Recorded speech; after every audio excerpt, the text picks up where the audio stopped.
we are back. Let's go and see. We have a function, as you remember in the past, that do the work for us. We have a function here. We created in previous courses. If you want, you can see it, but I think you know it.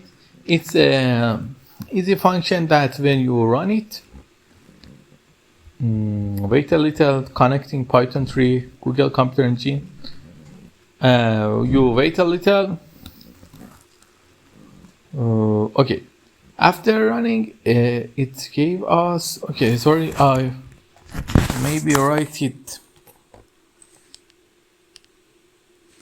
Please enter your function. For example, add a student. You can add a student and change everything about them.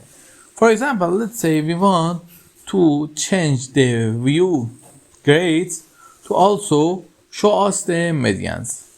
Okay, we want here, for example, do some modification. Let's say we do some modification for x, for example, in range 1000, and then after doing that, we do some changes and then run it. After doing some changes and running the code, you see when we are going to call view grades,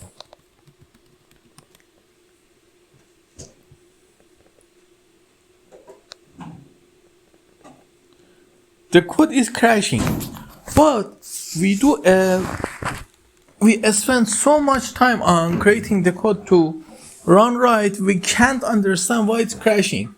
It's like all our try and all our works are going to nothing.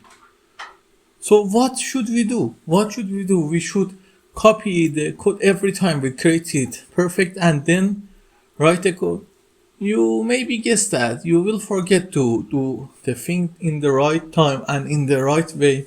So what we do, we create a GitHub account, and with version control system, after each update we created, we just save it. Then we can put back our code to the last update or more less than the update. By that we can control our code just like it has a history, and we can whenever we want go back. Okay, this is a good interview on version control. If you like anything else, ask me in the comments, and please like and subscribe. Have a nice